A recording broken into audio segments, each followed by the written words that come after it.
Hey guys, so in this video I'm going to show you how to get to the test prep in Navigate and then how to actually get through all those screens and then how to use the test prep kit to help you study. So first things first is on this right hand side of the screen, if your sidebar is open, you will see resources. If not, it's going to look like that. So just click on this arrow, open your sidebar, click resources. Click on resources. You have all your resources. Easiest way to get down to the bottom, guys, because that's where we're going, is click on this little box right here in the corner and just drag it to the bottom. Okay, you can use your mouse wheel if you want. You can click if you want. Click and hold if you want. Best way, fastest way, click, hold, drag. Done. Okay, so here we are. This is the test prep, so let's go ahead and click on that, and we'll get into the test prep. So now we're in the test prep, so this is the screen that we're going to see when we click on.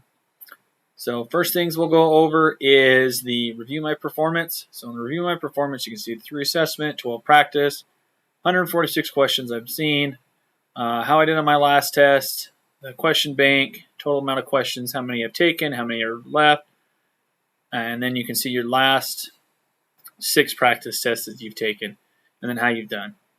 So on this one, so that's what this all looks like. So this just tells you your performance that you've been doing thus far.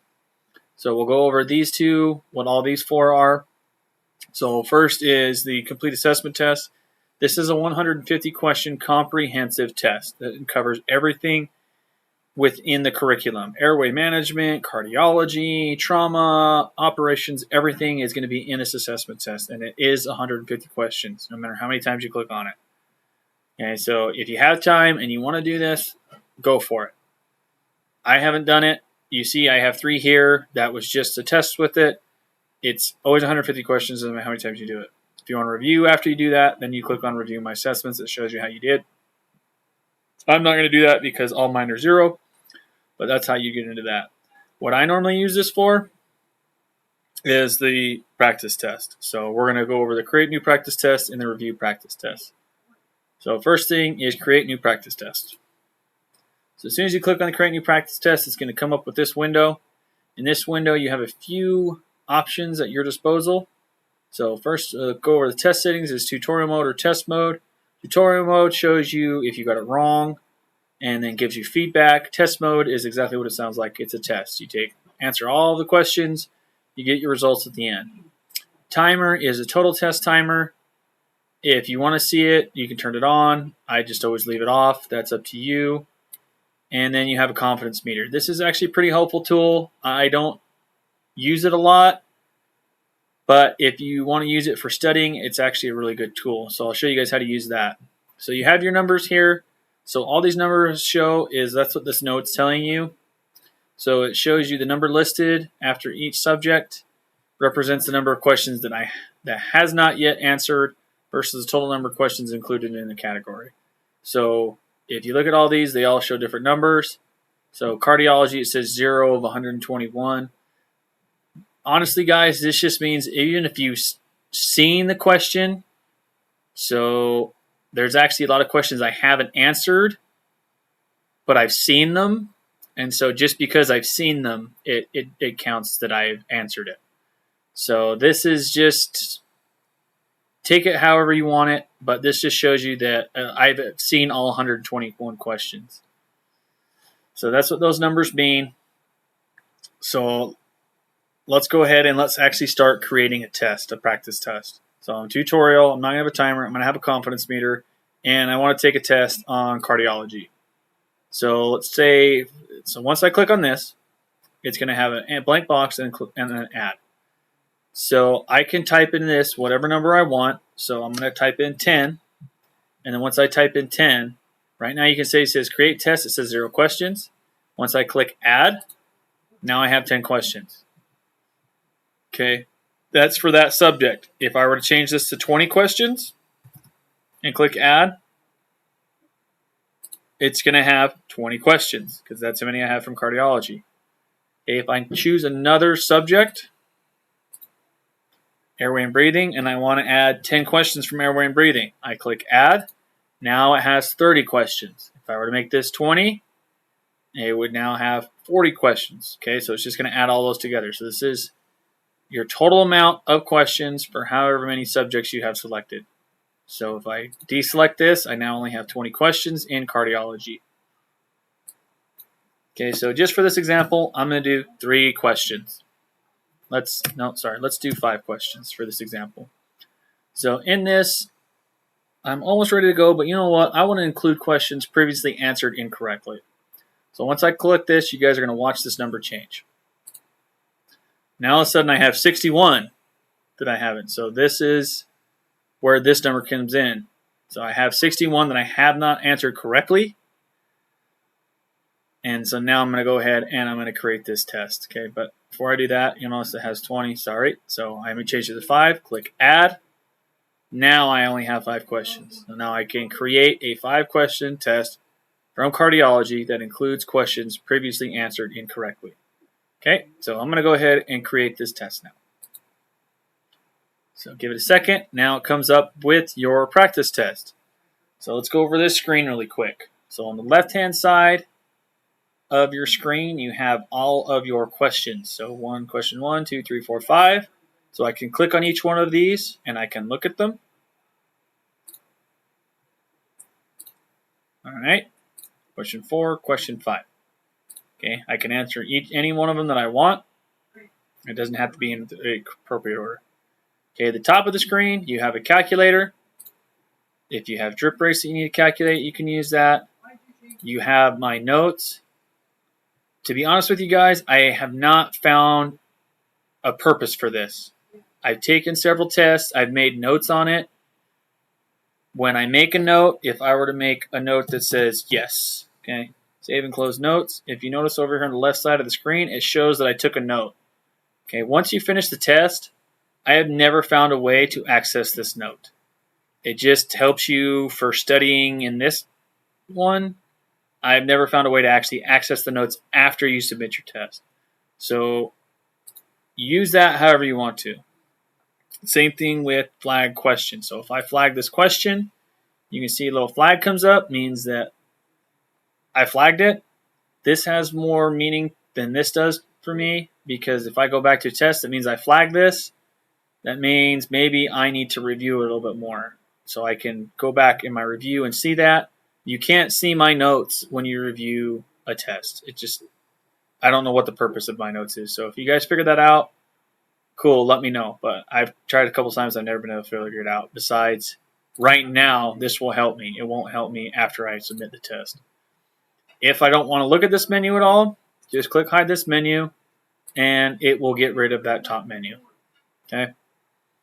So what is the correct initial dose and rate of administration of amiodarone? All right, so if we want to answer this question, we can answer this question. But before we do, no, let's go ahead and answer the question. So we want to say that we want to give 300 milligrams via rapid IV push or IO push. Okay, so we got this question right. It comes in a green box.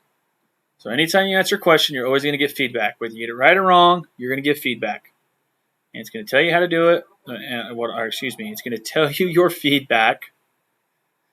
And then this is your confidence meter. So I was confident in that. I was extremely confident. So I can take this little slider and I can move it to the right or to the left. So how sure are you? If I was guessing, then I put it a 1. If I was super confident, I put 5. And if I don't want it to apply to this question, I don't even move it. I just leave it far left. So I'm going to put I was super confident in that. And so then we're going to go to the next question. Okay, if you guys want to take time, obviously you guys are going to take these tests how you're supposed to. Just for an example, I'm not going to read this question. I'm just going to click on an answer. And I randomly got it right, so that example didn't work. Let's go to the next one. Okay, here we go. This is what I want to show you. So I got this one wrong. So it shows which one I selected was wrong in red. This is the correct one in green. Okay, I was guessing on this one, so I'm going to show this one as a 1.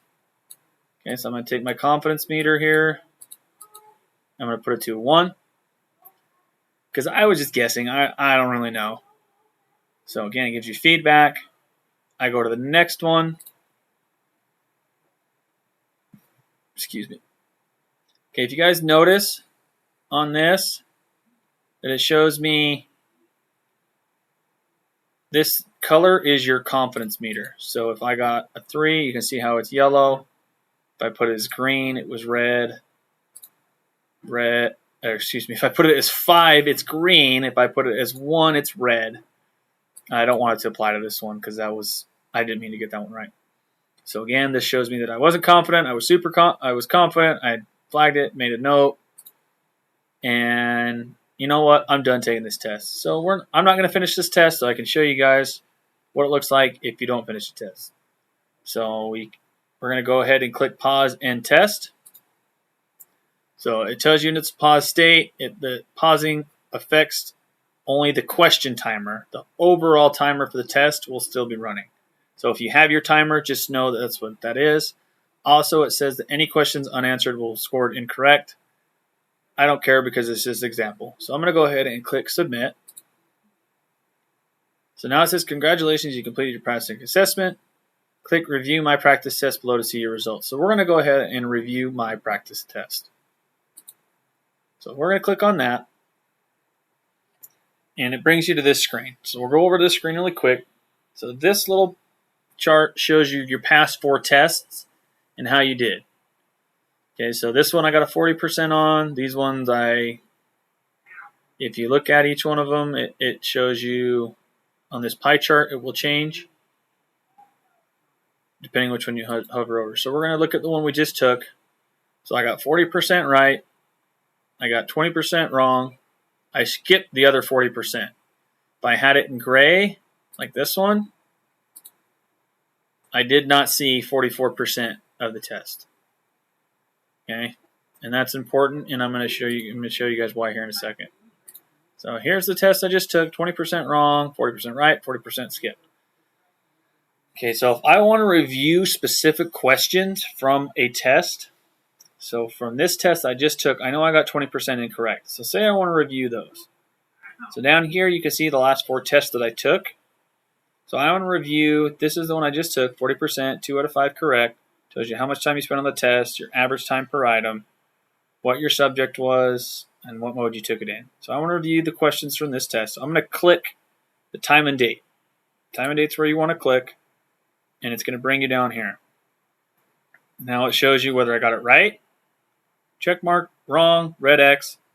If I skipped it, it's going to have that little mark, and if I didn't see it, it's going to have that symbol right there.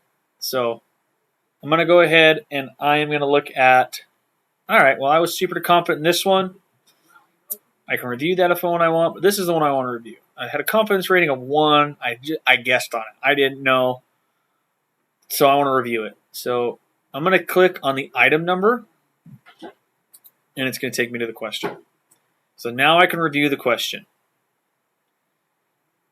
Okay, any question that I viewed, if I actually viewed the question, I can use these arrows to go through and see the questions. If I did not view the question, this will not work. Okay, so say I went 1, 2, 3, and I skipped 4, but I did not view 5. If I click this, it would not go to question 5. And that way you can't try to look ahead. So if you look through all 20 questions or 30 questions or 5 questions, then you can do this all you want and review them. Okay, but this will let you know that you reviewed this, and you can go through and you can see it and get your feedback, see your confidence meter, all that fun stuff. And same thing with number 1. Again, this is where the note and the flag comes in, but I have nowhere I can actually pull it up, so it doesn't help me at all. I just know that I flagged it and I made some kind of note. Even if I hover over my note or do anything else, it just, again, I've never figured out how to use it. So if you guys figure that out, awesome. So again, I can review this. Once I've reviewed it and I'm satisfied, I can go back to reports. So that brings me back to here. And so now I can continue, and I can either click on a specific question, or I can look at a different test. So if I want to look at a different test, then I can click on the time and date of that test. And again, here you can see I skipped. These are the ones I haven't seen, so I can't click on those, but I can click on the ones that I did see. Okay, so that's how you can review each test. if you want to review it. Once you're done, if you want to create a new practice test, click on the back button. Click on the back button, it brings you back to the screen, and then you can go back through and you can create a whole nother test all over again. Okay, guys, I hope this helps. And if you have any questions whatsoever on the test prep that this video didn't address, please let me know. Other than that, I will see you guys in class.